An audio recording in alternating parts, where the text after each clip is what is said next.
I guess while I'm standing, we'll go ahead and start. We're going to start with the Pledge of Allegiance first. Open the meeting. I pledge allegiance to the flag of the United States of America and to the republic for which it stands, one nation, under God, indivisible, with liberty and justice for all. Please be seated.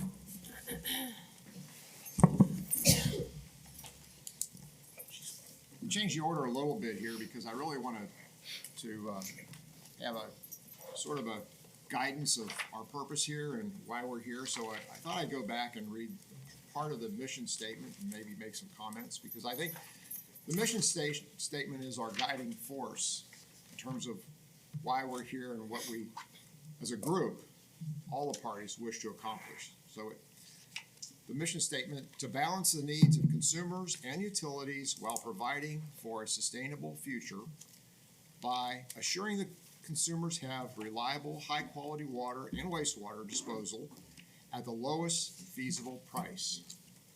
So two things, two operative words is quality and price.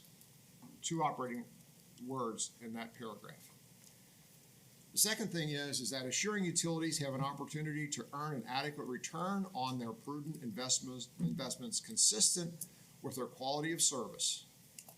So here we have quality of service, but it also includes an ROI, which is return on their investment. We have to recognize that. So we want to make sure that the companies are healthy and they have an opportunity to get a return on their efforts. And that's what business is all about. How many people have businesses? The goal is not to get a return on their efforts. So the third item is assuring that the actions undertaken or supported by the office are in full compliance with applicable codes and standards, particularly those aimed at protecting the general health, safety, and welfare of citizens, as well as those that preserve the environmental aspects of Citrus County. Now, the operative word here is that any actions undertaken by the authority is supported by the office. So what's the office? The office is the operating guidelines of the Water and Wastewater Authority. So the operative is that we have to stay within our boundaries. That's really important. And I think the rest is self-explanatory. So these 3 points are really important, and we've got to keep this in mind as we go through all the proceedings in this meeting. I'd like to go ahead and have a roll call at this point in time. Cecilia? This is a regular meeting of the Water and Wastewater Authority this second day of October 2023. In attendance, Chairman Bob Ruttemiller. Here. Vice Chair Jeannie McIntosh. Here. Technical Member William Bozeman. Here. Alternate Member Robert Haber. Here. Utility Regulation Consultant Charles Howard. Here. Assistant County Administrator Marisol Rodriguez. Here. County Attorney Denise A. Diamond-Lin. And we have a quorum. Thank you. So we have an agenda as today, and the agenda is was available online. Some have printed version. It's real important that all the participants in the audience understand that all the proceedings of this and all future meetings are available online, and you should have received notification in advance. It's kind of hard. Some of these documents can get quite a lot of paperwork, so it's difficult to print out a lot of documents in advance and not knowing how many people are going to show up. So that's why we're asking you to take a look and download your own copies, please. So let's take a look at the agenda, and this is A3.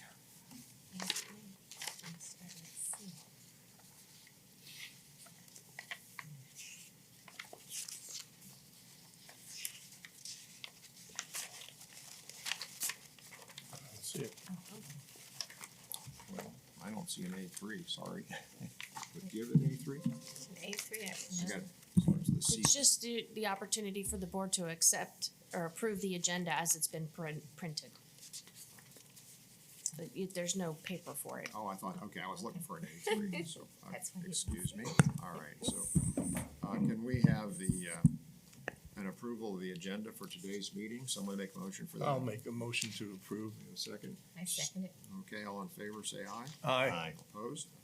Motion carried to approve the agenda for today.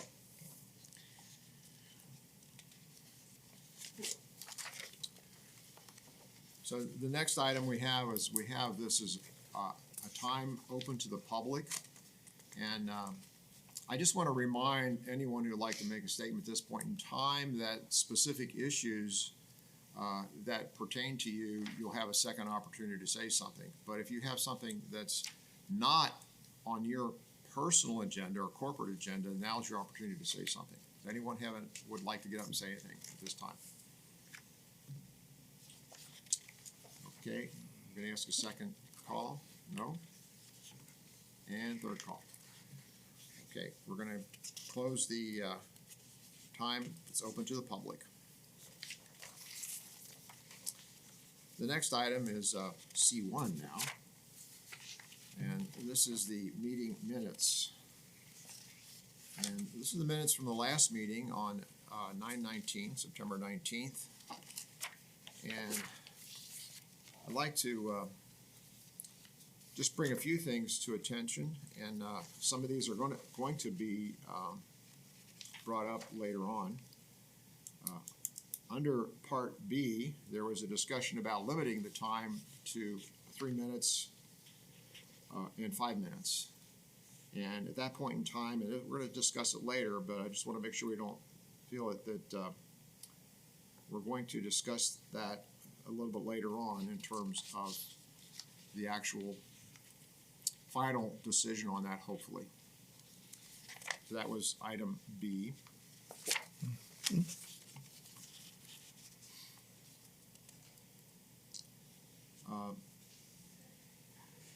Item D, there was a question about the Terrawood Utilities limited rate proceedings. Mr. Thumston did get up and present his case, and the final order 2305 was passed. Item D2 was Citrus Waterworks Utility, and their 2023 price index. Let's see what happened with that one. Was passed. That was final order 2306. That was passed as well. However, I'd like to point out that within the discussion of that, Mr. Hash got up. This is properly recorded in the minutes that Mr. Hash indicated that in other utilities, when there is a price index, that he's able to submit the price index January 1st and have an approval on or before April 1st. If there's no detailed rate calculations, if it's within the allowable rate increase, what he's requesting. So that was an example of a real fast turnaround. Mm-hmm. And part of the discussion later on today is going to be on the basis of his observation. So I'd like to not forget about that January 1 to April 1 turnaround. We should also keep that in mind. But that was very important that Mr. Hash brought that up during this discussion. Item D3, Cinnamon Ridge, and that was a limited rate proceeding, and the motion did pass. This is final order 2307, and the motion did carry and passed.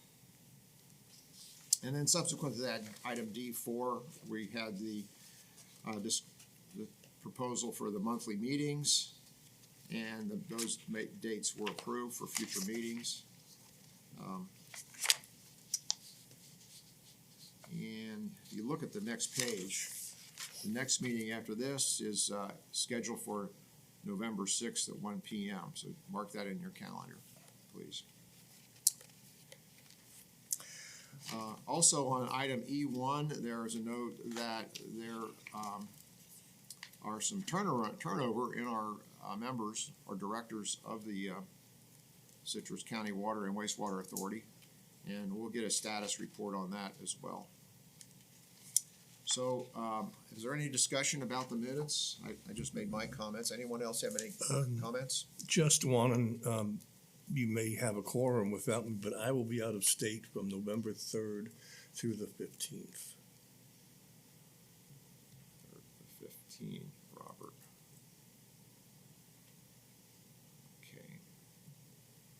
I guess we'll just have to deal with that at the time. We can't do anything about it right now, can we? But thank you for letting us know, Robert. Okay. Any other comments or discussions on the minutes? All right, I'd like to have a motion to accept the minutes. So moved. Second it. And it's moved and seconded. Did you get that, Cecilia? Okay. Any further discussion? No. All in favor, say aye. Aye. Opposed? Motion carried.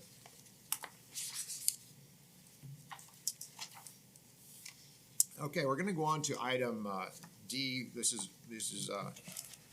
D1, regulatory site visits and inspection. Now, the request here is two requests. One request is to approve and authorize to sign a memorandum that was issued by Mr. Howard, Steve Howard. And also, the second thing is to approve the site visit observation checklists. These are forms. So we're going to take these in two separate discussions, if that's appropriate. Let's see how we're going to do this here.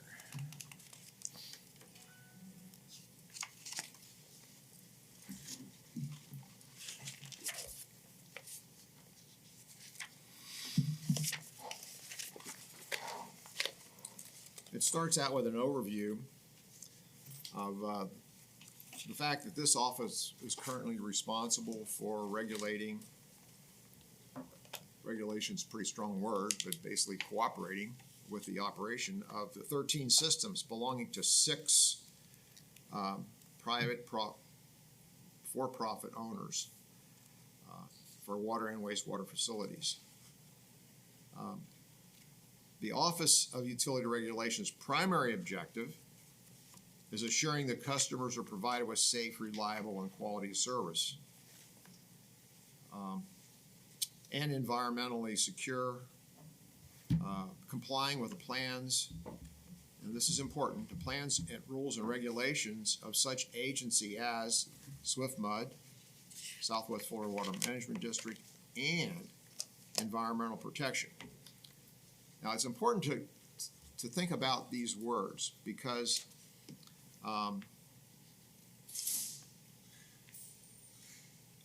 this statement indicates that the authority is, in effect, complying with the plans and rules and regulations of 2 other agencies. So there's an interface between multiple government agencies. And if you read into that we're first relying upon the rules, regulations, and enforcement of the other agencies. We're merely backing them up and ensuring that there is perhaps follow-through. Is that a good statement, Chuck? Pretty fair statement. The thing is, we don't act as another regulatory agency as far as the compliance of environmental issues. Yes. You know, that's their purview, from DEP, environmental health. What we've done in the past is we'll go out and take a look to see if the prudence or if the investments have been prudent, to see if there's anything, you know, obviously, you know, not the way it should be. That way, you know, we know the funds have been met, but at the same time, in the past, we were given you know, our marching orders, let's say, that we would go out and take a look at the plants, and if there are any compliance issues, you know, find out from DEP or environmental health. You know, that way we're not doing double duty, you know, kind of going behind them and saying, okay, are they in compliance or not? Because they're the ones that determine it. But, so we would go out there and get you know, we'd give them a call, or we'd send email, you know, or some communication that we'd say, are these utilities compliant or are they not? And then find out the nature so that that could be brought back to the authority and you guys would be, in the loop as far as where they are compliant, where they're not. But at the same time, we have to keep ourselves separate from that agency because, that is, like I said, that's their purview. That's not something that we're really tasked to do. But authorities in the past decide they want a little bit more idea of what's going on out in the field. So that's why we started doing that. The reason we use the observation lists is that, we wanted to have a good idea. What exactly is DEP looking for in here? We don't have to answer every little question on there because some things don't pertain to that plan or some things, something else might be there. But I just use it as a general checklist of, what I'm looking for. And I would respond accordingly to whichever, questions were pertinent to the plan.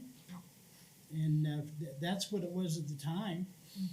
Whether it needs to be something different or, whatever, it was not something that's in the regulation that says you will do this. It says you may do it. We may do site visits. We may, cause certain tests to be taken if we think there's a discrepancy there. But all those things are basically the executive director or his designee are given the right to go ahead and do that if they think it's necessary. But so that's where it's at right Okay, there. so basically you're saying that this authority is not setting any new standards. Is that correct? It set a standard that basically we would check into the plants, but it hasn't set any new standards as far as what they have to be compliant with or anything else. As long as it's within the standards of what the plant was designed for. Well, let me rephrase the question. thank you. We're not putting any new standards over and above, for example, what the FDEP has No, imposed. So we're not setting any standards or anything above what the FDEP has done. and also if there's any interpretations to be made, we don't determine whether they're compliant or not. We just determine if they're within the standards of compliance. DEP has the final say in, okay, are they compliant or not? I've seen it. There's a computer screen. They go, yes, is the current utility compliant? Yes or no? And Y or N? And that that's what they do. I've had a printout before. Okay, so we're not setting any new standards. No. I'm assuming, I mentioned the Florida Department of Environmental Protection, but the same thing is for SwiftMud. Now, mentally, the way I draw the line between SwiftMud and FDEP, and maybe this is wrong, but SwiftMud is anything below ground, mainly the aquifer. Permits to pump the wells, for example. It's a very rough idea, but SwiftMud is below ground. And anything above ground is the FDEP. No, So- really, the SwiftMud, a 6-inch well or larger, is where you have to have a SwiftMud permit. Okay, that's fine. But basically, I understand what you're saying. They control the water flows. It's mainly the aquifer. The aquifer. How much you're pulling out of the aquifer and if we're doing any damage to it. I mean, there could be infiltration, how the wells drill back into the aquifer. They're concerned about that as well. That's the way I look at it. So, and the other thing you said is we may do this. That's the one word you said. We may do it, but we're not obligated to do it. I have one other question for you. Does the FDEP issue violations? And I think I know the answer, but I'm just asking the question again. Do they issue violations to the individual companies? They can issue starting at $10,000 a day fines. Okay, so they do their own inspections. Oh yes. Is there a mechanism for us to notify that any of our associate companies are not in compliance with the FDEP? Is there a mechanism back to us from the FDEP? Not really. There's no requirement at all for them to get. So how do you find out if they're in violation? I have a lot of friends in DEP. You have to have friends. That's really good. Okay.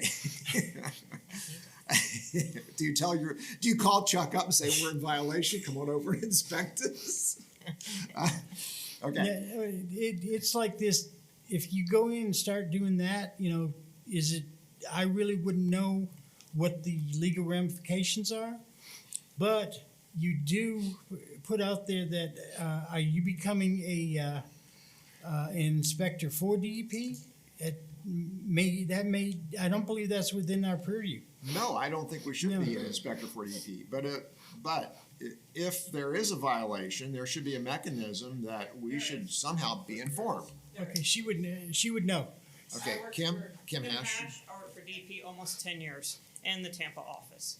And so, yes, FPSC calls us directly every time one of their systems would come in for some kind of rate increase or some kind of paperwork with them, which I wasn't familiar with, and would ask us about the system. What is their history? What is their compliance right now? Are they under any consent orders? Are they in any violations? And we would go through that with them. That was part of my duty as an inspector of the facilities I was over, to be in contact with PSC. I don't know when they're coming in for rate increases. PSC handles the financial part. I handled the health and safety. So they would contact me on a regular basis, and then they would base their rate increases based on what I gave them on their file history. Well, the So question yes, is, there what's is the a trigger? very- What's the trigger for the FDEP to come out and do an inspection?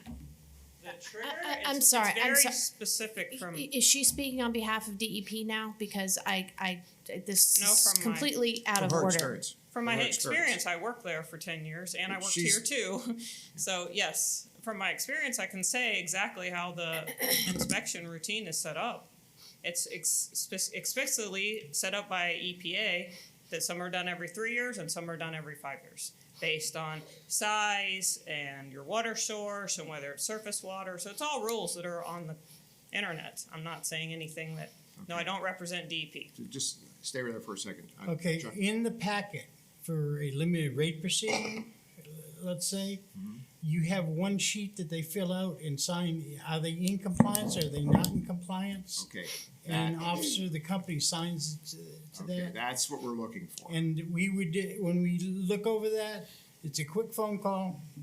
Are they in compliance? Yes, we Okay, have no issues. that's what I'm looking for. Oops, I'm I'm sorry. looking for the mechanism to acknowledge that you're in compliance or not, which would trigger an inspection if they say no. I'm assuming it should trigger. If they say no, we're not in compliance, and they sign it, then that should trigger an inspection.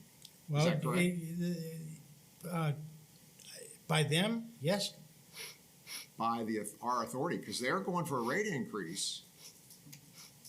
And what Kim Hash just said is that, It seems like the authority would just deny the increase until they get DEP happy. It's under DEP's rules that they get in compliance with DEP, and then once they were back in compliance, they would come back to the authority. No. okay, That could go before I'm sorry, excuse me. That can go before the authority, and one question the authority can ask, are they in compliance? It says they're not in compliance. That question can come up, and, if you decide that if they're not in compliance, then they don't deserve the rate increase, so they can get part of it, or they can get it after they are back in compliance. These are things that can be looked at.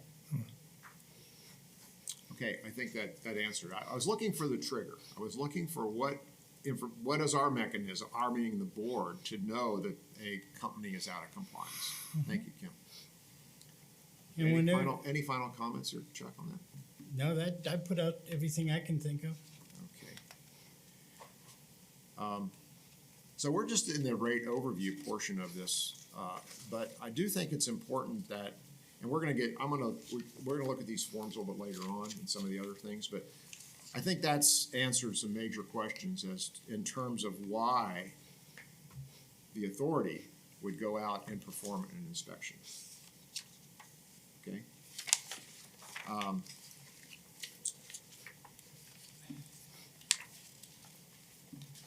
Excuse me, Mr. Chairman. Yes.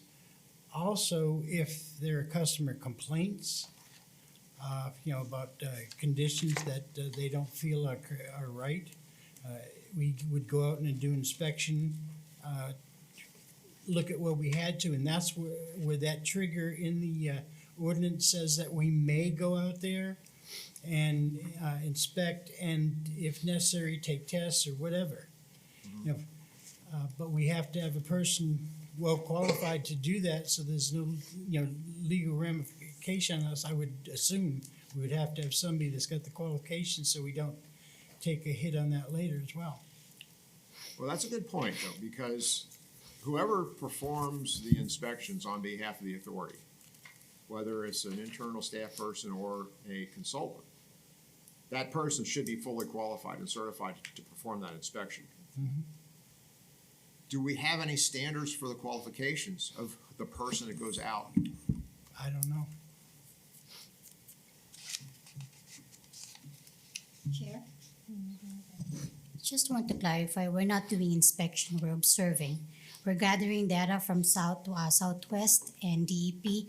Nobody in Office of Utility Reg will go in to conduct inspection. That's why we're gathering information from the inspection leased from DEP. Hence, the draft is only for observation.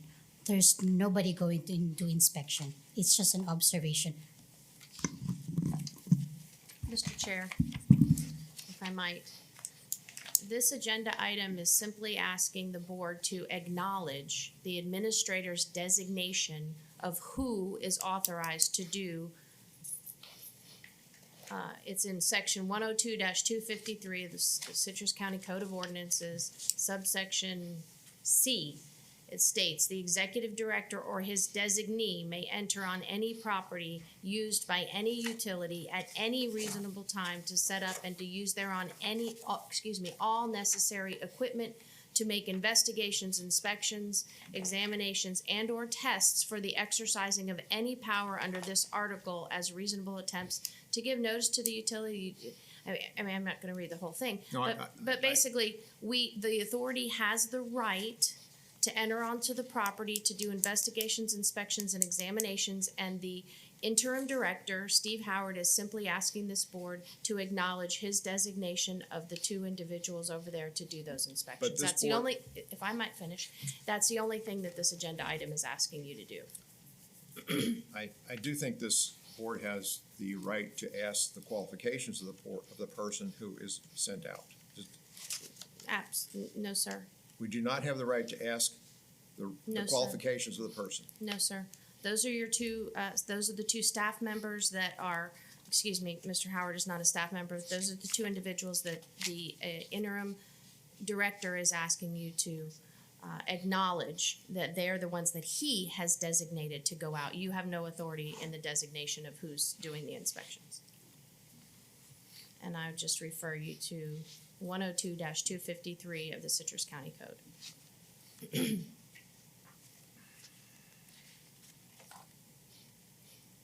The Board of County Commissioners employs your executive director. Your executive director employs the staff of the authority. So currently, we have an interim executive director, and that's Mr. Howard, is that correct? Yes, sir. So he alone solely has the ability to decide who goes out to make the, I don't want to use the word inspection, what is it here? Site visit. He has the authority under the code to employ No, I understand that. individuals, and he has selected those two individuals to be authorized to make the investigations, inspections, and examinations. Okay, so the word inspection is used here, so It this is is. an inspection. Yes, It is an inspection, and it is an investigation. yes, Okay, but you're saying that this board has no right to question the certification at all in No, sir. terms of that person? No, You sir. could get somebody off the street and say, you go out and do an inspection. Well, the Board of County Commissioners trusts Steve Howard as the director who they have employed to make the correct decisions. Okay, but you're saying the executive director, and that Is Steve the- Howard. is Steve Howard, but Steve is designated, Yes, it says the Okay. executive director Or or his his or designation. her designee. okay, I just want to make sure I understand this thoroughly. Yep. Thank you, Denise. Okay, I think it's okay, it's proper to have a motion to go ahead and accept All the paperwork here for. Well, we could, excuse me, I want to go to the memorandum here. This is on September 19th that Steve Howard issued this, the designation of staff regulatory site utility, site visits and inspections. This is an inspection. And it specifies the, get the word here, the executive director, but in this case, Chuck Howard is the interim executive. Is No, that correct? no, You're sir, he's the Steve interim. Howard, Steve Howard is the interim executive director of the authority. Okay, that's what I want to say. Okay.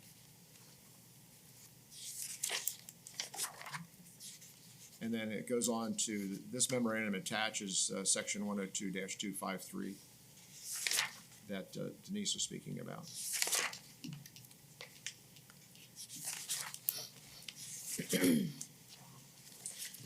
Okay, so what we're asking for is someone to make a motion to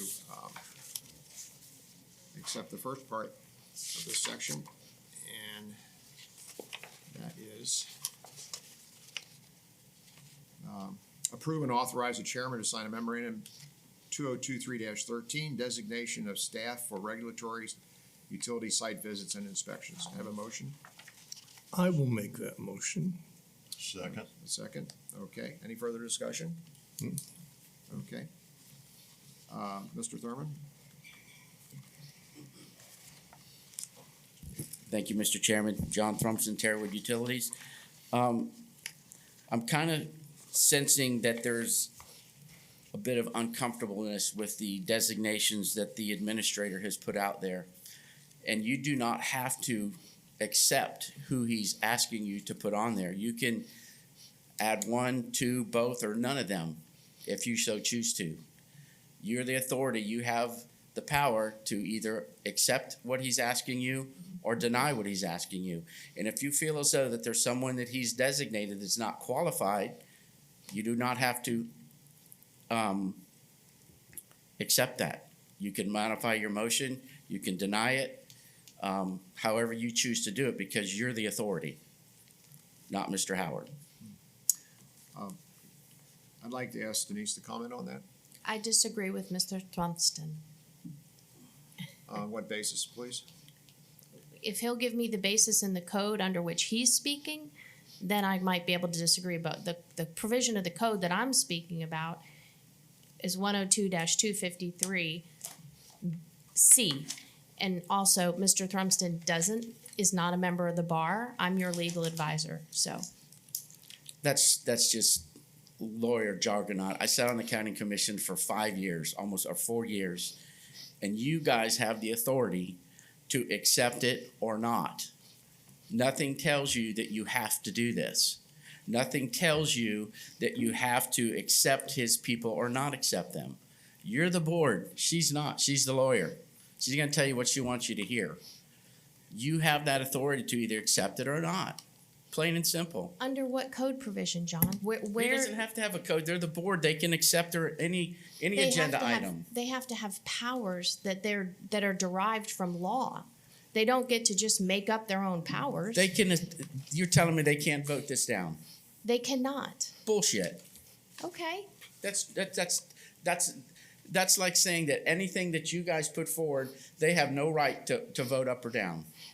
Matters that are within their powers, they don't You're have asking power. them. They're asking them to approve something. I didn't create the agenda memo. Staff did. I'm the legal advisor to the board. I would never have put this memo before them because it's not within their purview. But I didn't create the agenda. To my point, you guys don't have to accept it. You cannot vote on this if you choose not to vote on it. Exactly. All right, I agree with John on that. really? That's good, Denise. You don't, I mean, never, okay, but what's the reason for all this entire discussion? Now think about it. The board, and I had to speak myself personally because I haven't voted on it. We want to make sure that whoever does the inspection, we're not saying don't do inspections. What we want to make sure the person who's performing the inspections is fully qualified. That's what this is all about. honestly. Chuck, what's your opinion on this? I mean, you're the only one in the room that has Understands. the longevity to really look deep into this discussion. Is it appropriate to at least insist that the person who performs the inspections is fully qualified? Well, I look at it this way, as the attorney has stated, you don't have to vote on it. If you do choose to vote on it, I don't know what basis you're going to vote on. You know what I'm saying? I mean, if you want that done, I would suggest, it's only a suggestion, don't vote on that, but discuss between yourselves if you want to make any changes or make any, or are they able to advise the interim executive director? No, Okay, they're not able, okay. not on this topic. Okay, then excuse me, may I take and speak directly to the attorney to ask a question? Yeah, sure. Okay, the question I would have in that case then, what are the options they have on this? Since they don't have to vote on it, if they don't vote on it, what do they have as far as what recommendations or what guidance can they give as to who does the inspections? It says that that the executive director designates that person, but there's no criteria. It's just basically their opinion. So I'm just wondering, is there any direction they can go that meets the criteria, but they can have something they want in place? As I said, I would not have put this on the board's agenda because they have no power with regard to choosing staff, what the staff's qualifications are, or any of that. The Board of County Commissioners hires and fires the executive director. Mm-hmm. The executive director hires and fires staff. Okay. That's it. So they don't have any say into the qualifications of staff. Now, Is it within my purview then to Yours? make a recommend as their consultant okay, to say, okay, if I were in your shoes, I would not vote on it, and I would find some other way of getting what they're wanting or giving some kind of guidance. But the thing is, I'm not a legal eagle, so I really don't know if my suggestion is valid or not. Okay, now, let's hold off. We have Marshall, you wanted to get up and say something, so I'm gonna, and I asked you to hold off, so go ahead, it's your turn. My hearing is terrible. You gotta get closer to the mic. Marshall Hash. You can come up here and sit on my lap if you want to. We'll have a good discussion. We've done this inspection with Mr. Howard several times, many times. In the beginning, we didn't do it at all. He would come out. It was good for the board. It was good for us. He's highly qualified. We had a couple of years ago, Gary Loggins come from Citrus County Utilities. I was amped. As qualified as Mr. Howard, we're gonna get a lot of information. It's gonna be a great thing. Yeah.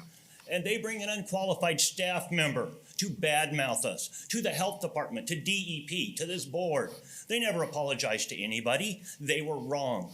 Will Bryant, the director of the health department, was laughing on the phone. Are they going to come to all of our systems and tell us what we're doing wrong? So no, I am very sensitive. It's a state law. 2 people on this planet can test my water. A DEP employee and an employee of the utility. So yes, I will lock the gate. They better bring bolt cutters, and I'll get the state police there. It didn't go well the last time. Okay? I was badmouthed. They were wrong. It was a disinformation campaign. Really? This list that they are proposing are rules from multiple agencies that don't even apply to some of my systems. The staff is not qualified, nor are they. DEP doesn't allow you to come in and test their water plants. It's against the law. So yes, if you have a money issue and somebody who knows exactly how much it costs to put a meter in, send that person. I'm in. That's my thought. Okay, thank you. Is that your Marshall. question? Thank you, Marshall. Well, you just said something significant. The What's that? DEP does not allow anyone to come in and test. 2 people, employees, the owner or a licensed operator employed by the utility. I cannot go to Citrus County Utilities water systems and touch anything. Really? If you live in my neighborhood, you can test the water in your home. You cannot test the water at the water plant. All right, so let me ask you a totally different question. Our mission is part of assuring water quality. And you call DEP, just like the Public Service Commission does. They call DEP and they get a report. I can't get anything done with the Public Service Commission if I don't sign my annual report that says I am in compliance. And if you want to do a rate case, they actually call DEP. So what you're saying is that this authority, you're suggesting this authority should rely upon The experts, the reports from the professionals, DEP. trained people. Yes. Exactly. Okay, thank you. Yes. Thank you. Okay, Mr. Thurman, you had something else? Just one more thing. I think that Mr. Howard's a smart guy, and if you guys deny this, he's gonna understand and he's gonna hear what we have all said, that we want qualified individuals coming out there. And I don't think that he's gonna send somebody out there that's not qualified. So my recommendation would be deny it, kick the ball back to him, and then, he's going to hear that. He's going to hear from me because I'm going to have a meeting with him about it. And I would encourage everybody to, at least, have some conversation about, what the role is. And if you look at this article that you guys are all referring to, nothing in that article has anything to do with SwiftMud or DEP.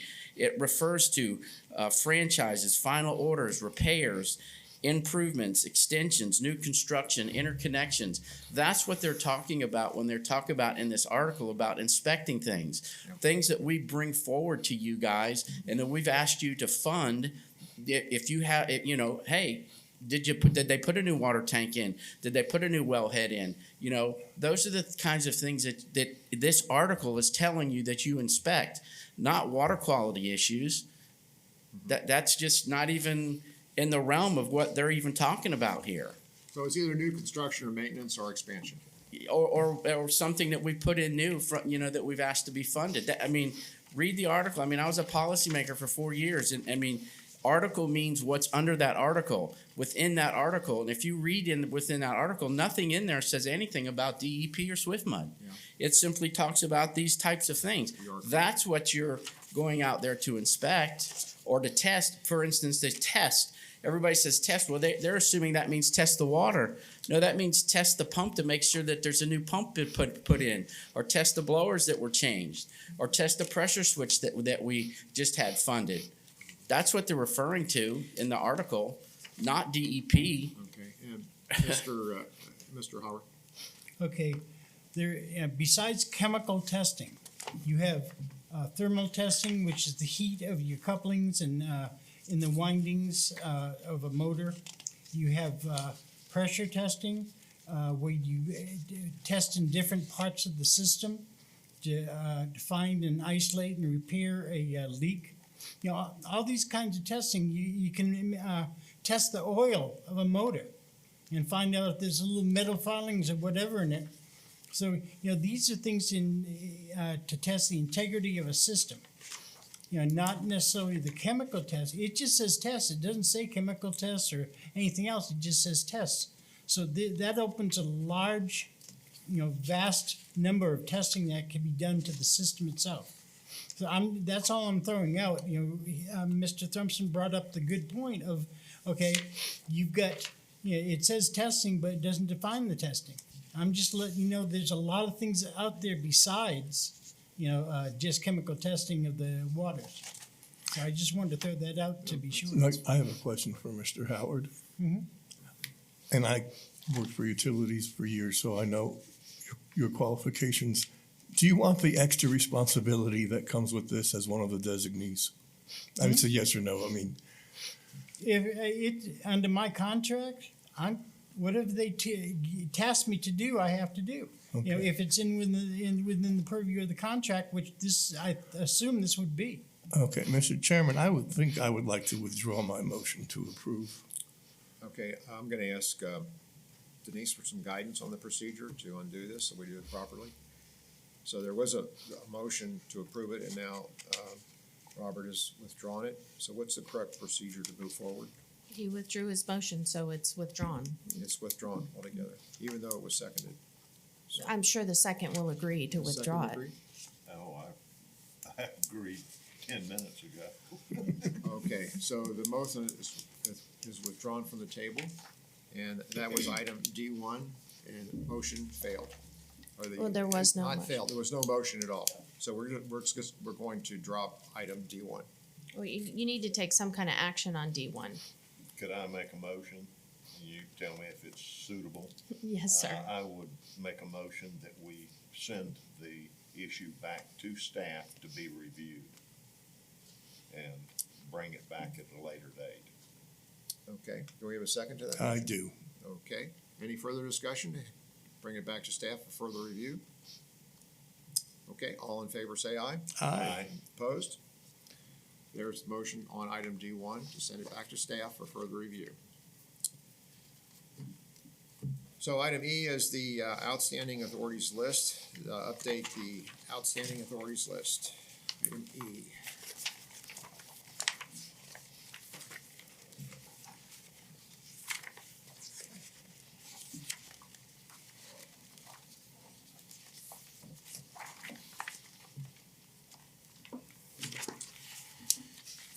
This is the outstanding authorities list. Item number 1 is the price index, how to streamline the process. There were a number of comments about this, and that this is currently ongoing.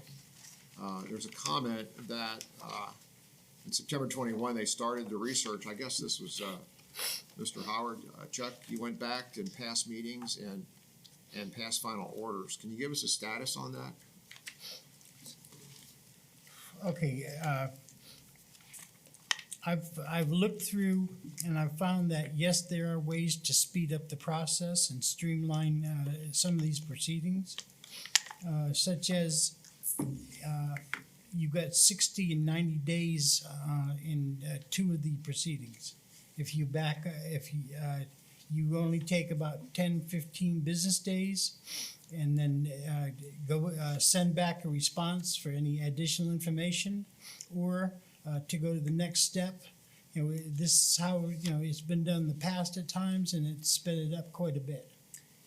Is it now, Mr. Hash pointed out at the last meeting that if he puts an application on January 1, that by April 1, if it was within the approved rate index increase, the application doesn't exceed it.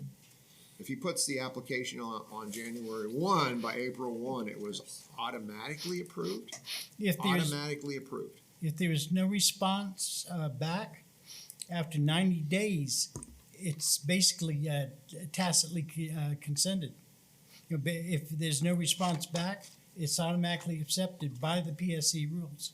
So if we took the same type of action, it would automatically be approved within 90 days. Oh, yes. Okay, so that is one option to streamline the process. Yes. It's ironic, the process is to do nothing for the board, which is really kind of ironic. But we can also, if we wanted to approve it within that period Yes. as well. Okay. The main thing that's brought this to a head is that in the last 5 or 6 years, things haven't been, proceeded because you keep having a change of staff, or a lack of training of staff, to be able to process it along those lines. I think there was also delay from getting the final approved maximum rate increase from the state. Because some of these we were in March, April, and May when Randy Oliver was with us. There was a big delay before we could even start that. So I do know that Randy did. I'm not quite sure how Randy did it, but he did get the state to make final rate approvals. Either it was late November, early December. You weren't on board that, but.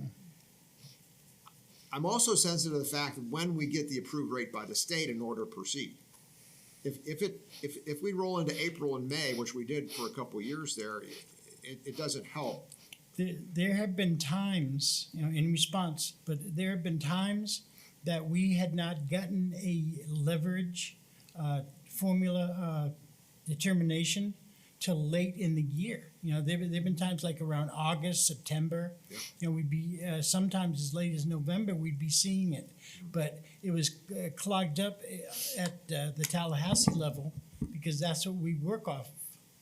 You know, we work off of their leverage formula to do a price index every year. And when we do the main rates, you put that data or the price leverage into the formula, and you take the last approved one, because the other one hasn't been approved and issued yet. You take that one and work it into the formula Yep. as a built-in inflation factor. Yeah, And once that's the mechanism. I understand that. But we're still relying upon the state. Exactly. Now, I'm gonna make a request for the staff to find out exactly what Randy Oliver did and who he contacted when he was able to expedite the state in releasing their formula. Okay, you talking about when the transfer from Rolling Oaks occurred? Because It was before that. It was before It that? was before that. Okay. Randy specifically went to the state and he put some, he found the mechanism to get the state to get their rate approved, the formula, before January 1. Okay, I do know that Raifeltis had done a complete analysis of Rolling Oaks rates. They put in pro forma for that year, you know, additional needed equipment that needed to be installed right away. And that they also used the 5.49, 5.48, whatever the previous leverage formula was. And they were allowed to basically, you know, skip the, you know, there's a thing that says that after a certain time, the leverage formula is no longer any good, and you have to use the new leverage formula coming up. This has nothing to do with Rolling Oaks, though. This was before the Rolling Oaks case. Okay, I'll have to research and find out what he did, and hopefully There's I got to get be the something in the documents. records. Now, this is That'd be a extremely paper important. trail. This is extremely important because if we have to wait for the state to late in the year, the following fiscal year, we're doing a major disservice. Not only this board, but all the other communities or authorities across the state have the same problem. It's not good business. It really isn't. So I can if talk to- you could find out exactly what Randy did, I might be able to pull it up when I go through my records. But to me, that's the essence of what we do. What's the main thing that this board does? What's the main thing? Keeps the utilities solvent. That's right. And we're doing a disservice if we have to wait 6 months to almost a year. We really are. So see if you could please, I'm going to ask you please to find out and report back. No problem. Okay, I have another question. This is just an FYI. On this status report on this issue, it says Chuck Howard O.U.R. O-U-R. Is that an abbreviation? for- Office of Utility Office of Utility Regulation. Regulation. Oh, really? Okay. I used to That use really that threw back. me. I used to use that abbreviation back when I was here. Okay. I thought it was some secret code or something.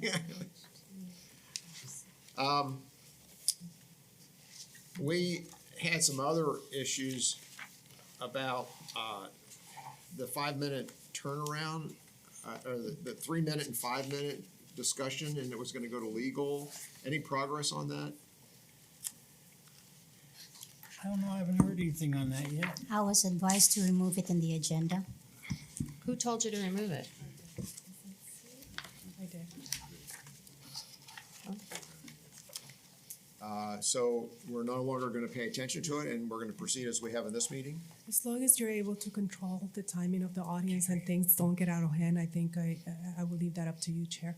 Okay, so we can, I guess the question is, the way we proceeded in this meeting here, I didn't put any limitations, and I want to make sure that we can continue with that in the future. Well, unfortunately, the Citrus County Code requires that there be time limits, so I'm not sure I'm not sure why that was removed. I gave you the citation to the Citrus County Code.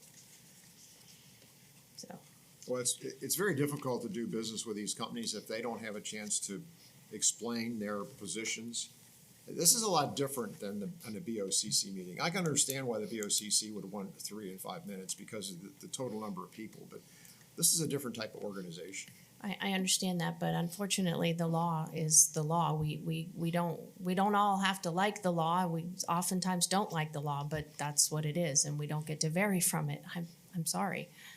What are the ramifications if we modify and don't adhere strictly to the law in this body? I would never advise anyone, let alone some body that I represent, to not follow the law. So I can't answer that question for you. Okay. I advise you to follow the law. Let's just not look at the clock. Yeah. The clock is out of order. Thank you. All right, we're gonna table that discussion. Did you say the clock is out of order? It might be. I can't see it. I have bad vision too, Denise. Don't you just love this? Go to these meetings, Denise. I gotta stop picking on you. I will. All right. You consider that picking on me? I don't know. I really value your If presence. the board would prefer that I not represent the board and not come to these meetings, I can request of the Board of County Commissioners that this be removed from part of my duties. No, we value you. We value you. But I do think that a little bit of levity in these meetings is appropriate. I'd like to make sure that I put the code section on the record, so if you'll just give me 1 second, I didn't realize that was removed. So I want to make sure you have that for the record.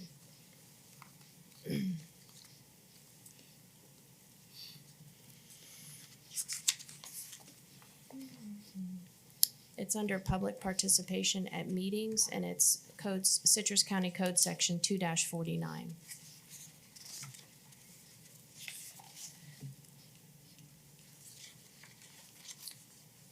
And like I said, if y'all don't need legal representation, I'd be happy to ask the Board of County Commissioners if I can not attend these. I think your legal representation is valuable, Denise. Thank you.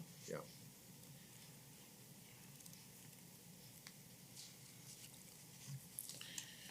All right, let's go to item F, which is the F1 Water and Wastewater Authority announcements of resignations and vacancies. There's no vote needed. This is information. Cecilia, can you fill us in on this, please? Sure.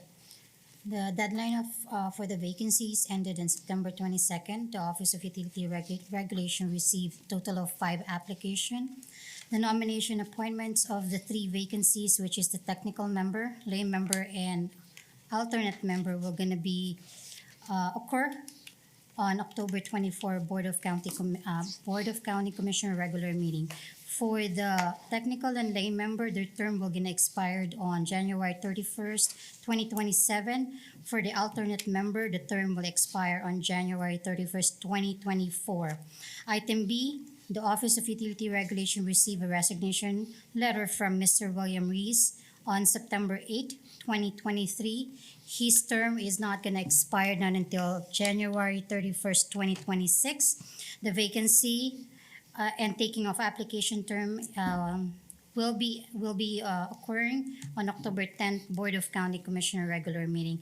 And after that, I will be doing the media release. Okay. Any discussion or comments? No? Okay. There's nothing to vote on. Thank you for the information. And thank you for keeping us informed of any future developments. Item F2, training. The National Association of Regulatory Commission Regulators. This is for information only, no vote needed for training.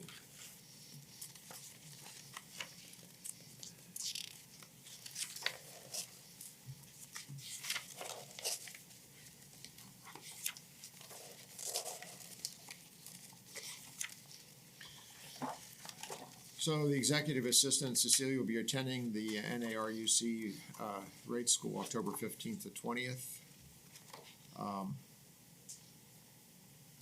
In my perspective, helps Cecilia understand on a very high level why we discuss certain things in the rates. We don't expect her to perform the detailed calculations. This is merely exposure to one of the main responsibilities of the office in the certain discussions. I open this for open discussion for anyone who would like to comment on Cecilia's training. Okay, Howard?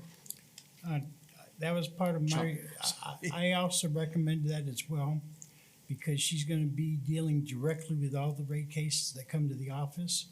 It'll help her in the filing, it'll help her into understanding, what things are being, as you said, are being discussed, and the ramification of those discussions to the authority and to the utilities themselves. And I feel it would be very difficult for her to perform her duties, as exceptionally as she seems to be doing with everything else. I'm sure that would make it just a better product on her part. So it's part of her training, basically. Yeah. And that's good, okay. There's no vote required, this is information only, so appreciate that.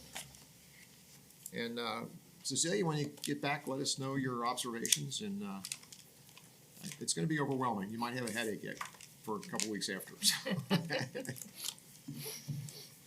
The next item is item G2, upcoming meetings. And I think we already had that. What did I say? Can you give me the date, because it's not in front of me again, Cecilia? Do you have that? The next regular meeting, we're gonna be on November sixth, Monday, 1 p.m. at the same building, room number 166, first floor. And this is gonna be a reorganization. November sixth. So we'll be doing oath as well for the new member. Okay.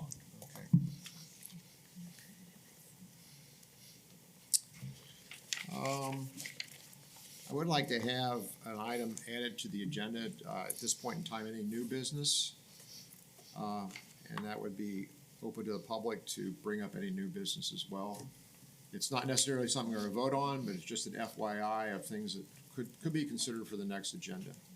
So I'd like at this point in time to open it up to anyone on the floor who would like to bring up any new business or something they'd like to put on the agenda for the next meeting.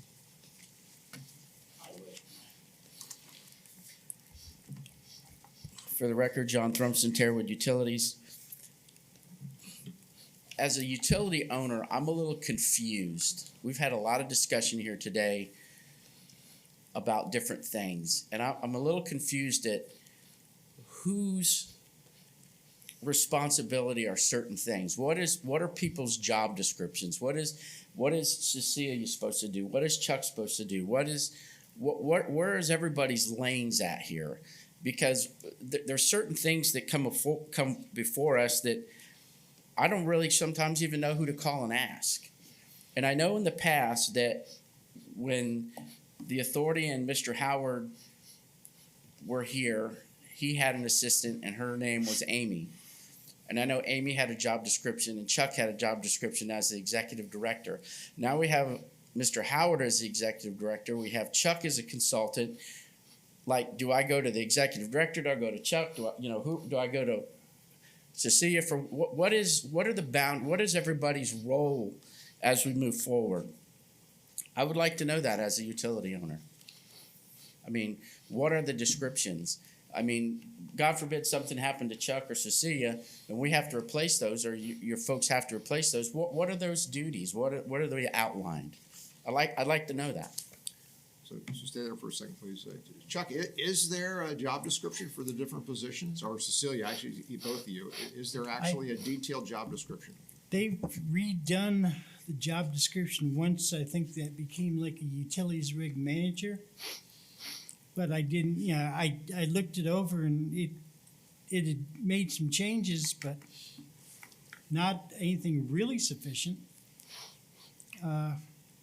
I haven't seen Cecilia's job description.